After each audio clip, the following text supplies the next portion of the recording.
Hello students, एडुबिला point channel में आपका स्वागत है। आज हम करने जा रहे हैं क्लास 10th की हिंदी की वर्कशीट नंबर 69 और ये वर्कशीट हिंदी में जॉर्ज पंचम की नाक कृतिका भाग 2 से ली गई है। और इस वर्कशीट में हम जॉर्ज पंचम जो चैप्टर है उसकी नाक के बारे में चर्चा करेंगे। इससे पहले भी हमने इसका एक पार्ट पढ़ लिया है, तो चलिए शुरू करते हैं। लेकिन शुरू करने से पहले मैं आपको बता दूं कि अगर आपने अभी तक हमारे चैनल को सब्सक्राइब नहीं किया है तो सबसे पहले चैनल को सब्सक्राइब कर लें, उसके बाद बेल आइकन का बटन भी दबा दें ताकि सारे वीडियो के नोटिफिकेशंस आप तक पहुंचते रहें। बात यूँ है कि भारत में इंग्लैंड की महारानी का आगमन होना है और उनके आगमन के लिए बहुत सी तैयारियां हो रही हैं। जगह जगह जॉर्ज पंचम की मूर्तियां लगी हैं और उन मूर्तियों में एक मूर्ति की नाक गायब हो जाती है और उसके बाद तहलका मचता है और सियासी महकमे में हंगामा मच जाता है। तो चलिए देखते हैं कि वो तहलका किस तरह होता है और उसमें क्या क्या होता है। जॉर्ज पंचम, इस नाक की भी एक लंबी दास्तान है। इस नाक के लिए बड़े तहलके मच गए थे, किसी वक्त आंदोलन हुए थे। मतलब जॉर्ज पंचम की नाक के लिए तहलके मचे थे और आंदोलन भी हुए थे। राजनीतिक पार्टियों ने प्रस्ताव पास किए थे, चंदा जमा किया था। मतलब कि उनके नाक का मैटर इतना बड़ा हो गया था कि उसके लिए राजनीतिक पार्टियों को चंदा जमा करना पड़ा था और आंदोलन हुए थे। कुछ नेताओं ने भाषण भी दिए थे, गर्मा गर्म बहसें भी हुई थी। मतलब पक्ष विपक्ष की बहसें भी गर्मा गर्म हुई थी और अखबारों के पन्ने रंग गए थे। मतलब उनकी इतनी खबरें छपती थी कि अखबारों के पन्ने रंग गए थे। बहस इस बात पर थी कि जॉर्ज पंचम की नाक रहने दी जाए या हटा दी जाए। मतलब कि मूर्ति में जो उनकी नाक गायब थी तो इस बात की चर्चा चल रही थी कि जॉर्ज पंचम की नाक को रहने दिया जाए या उस नाक को हटा दिया जाए। और जैसा कि हर राजनीतिक आंदोलन में होता है, कुछ पक्ष में थे और कुछ विपक्ष में और ज़्यादातर लोग खामोश थे। मतलब कि कुछ लोग कहते थे हाँ नाक को रहने दिया जाए, कुछ लोग इस बात के हिमायती थे कि नहीं नहीं नाक को हटा दिया जाए। खामोश रहने वालों की ताकत दोनों तरफ थी। मतलब कि वह हाँ के पक्ष में भी थे और ना के पक्ष में भी थे, लेकिन खुलकर किसी भी बात का समर्थन या विरोध नहीं कर रहे थे। यह आंदोलन चल रहा था। जॉर्ज पंचम की नाक के लिए हथियारबंद पहरेदार तैनात कर दिए गए थे। क्या मजाल कि कोई उनकी नाक तक पहुंच जाए। मतलब कि उनकी जब मूर्ति बनी थी तब उसकी रक्षा के लिए पहरेदार भी तैनात किए गए थे। हिंदुस्तान में जगह जगह ऐसी नाकें खड़ी थी, मतलब ऐसी मूर्तियां खड़ी थी और जिन तक लोगों के हाथ पहुंच गए उन्हें शानो शौकत के साथ उतारकर अजायब घरों में पहुंचा दिया गया। कहीं कहीं तो शाही लाटों की नाकों के लिए गुरिल्ला युद्ध होता रहा। शाही लाटों की मतलब शाही मूर्तियों की।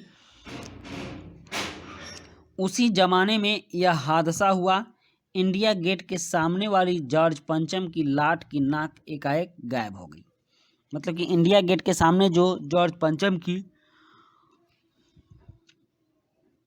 मूर्ति लगी थी, लाट लगी थी, उनकी नाक एकाएक गायब हो गई। हथियारबंद पहरेदार अपनी जगह तैनात रहे। पहरेदार तो तैनात रहे लेकिन अंदर से ही उनकी नाक गायब हो गई। गश्त लगती रही और लाट की नाक चली गई।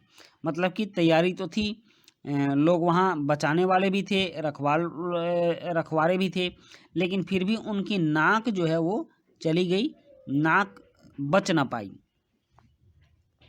रानी आए और नाक न हो। ब्रिटेन की रानी आए और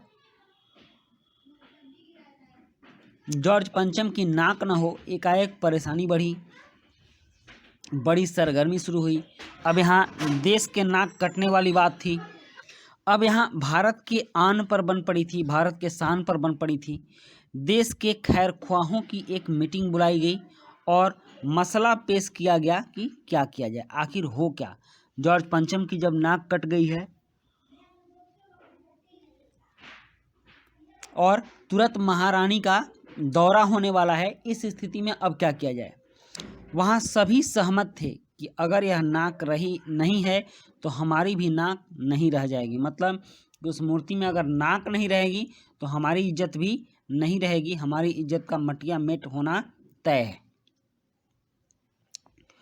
उच्च स्तर पर मशवरे हुए, मतलब हाई लेवल पर मीटिंग हुई, बड़े बड़े अफसरों की मीटिंग बुलाई गई, दिमाग खरोचे गए और यह तय किया गया कि हर हाल में इस नाक का होना बहुत जरूरी है।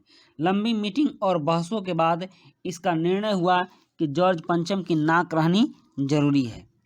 यह तय होते ही एक मूर्तिकार को हुक्म दिया गया कि वह फौरन दिल्ली में हाजिर हो। वह भी ऊंचे दर्जे का मूर्तिकार था, मूर्तियां बनाता था, और उसको आदेश देकर दिल्ली में बुलवाया गया।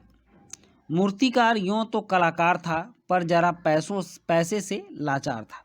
यहाँ एक व्यंग्य किया गया मूर्तिकार पर कि वो कलाकार तो था लेकिन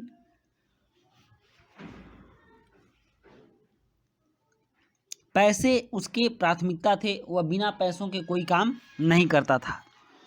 आते ही उसने हुक्मरानों के चेहरे देखे। हुक्मरानों मतलब हाकिम, बड़े बड़े अफसरों के चेहरे देखे। अजीब परेशानी थी उन चेहरों पर। जितने भी ऑफिसर वहाँ बैठे हुए थे, बड़े बड़े पदाधिकारी बैठे हुए थे, उनके चेहरे परेशान थे, कुछ लटके हुए, कुछ उदास और कुछ बदहवास थे। मतलब कि अब उनके समझ में कुछ नहीं आ रहा था कि क्या किया जाए। उनकी हालत देखकर लाचार कलाकार की आंखों में आंसू आ गए। तभी एक आवाज़ सुनाई दी, मूर्तिकार, जॉर्ज पंचम की नाक लगानी है। अभी ये कलाकार उन हुक्मरानों के चेहरे की मुआयना कर ही रहा था, तभी एक आवाज़ सुनाई दी कि जॉर्ज पंचम की नाक लगानी है। मूर्तिकार ने सुना और जवाब दिया, नाक लग जाएगी, पर मुझे यह मालूम होना चाहिए कि यह लाट कब और कहाँ बनी थी। इस लाट के लिए पत्थर कहाँ से लाया गया था। उसका प्रश्न भी वाजिब था क्योंकि उसे मूर्ति बनानी थी, तो उसे यह जानकारी चाहिए थी कि यह मूर्ति कहाँ की बनी हुई है, किस शैली में बनी है, और इसमें जो पत्थर लगा है वह कौन सा और कहाँ का पत्थर है, ताकि सेम उसी पत्थर को लाकर उससे उनकी नाक बना सके। सब हुक्मरानों ने एक दूसरे की तरफ ताका।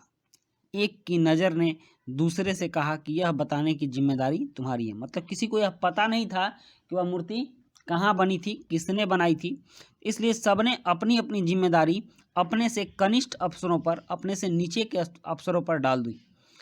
खैर मसला हल हुआ, वो प्रॉब्लम भी सॉल्व हो गया। एक क्लर्क को फ़ोन किया गया और इस बात की पूरी छानबीन करने का काम सौंप दिया गया। पुरातत्व विभाग की फाइलों के पेट चीरे गए। मतलब कि पुरातत्व विभाग की फाइलों को खोल खोल कर खंगाला गया, पर कुछ भी पता ना चला कि यह मूर्ति कहाँ से बनी थी, किसने बनाई थी और कहाँ के पत्थर लगे थे। क्लर्क ने लौटकर कमेटी के सामने कांपते हुए बयान दिया। क्लर्क पूरा खोजबीन किया और कांपते हुए हाथ जोड़कर बयान दिया, सर मेरी खता माफ़ हो, फाइलें सब कुछ हजम कर चुकी हैं। मतलब फाइलों में कुछ भी नहीं है, कुछ दिख नहीं रहा है, इसमें कुछ मिलने वाला नहीं है। मतलब कि वो मूर्ति कहाँ से बनी थी यह पता नहीं चल पाया।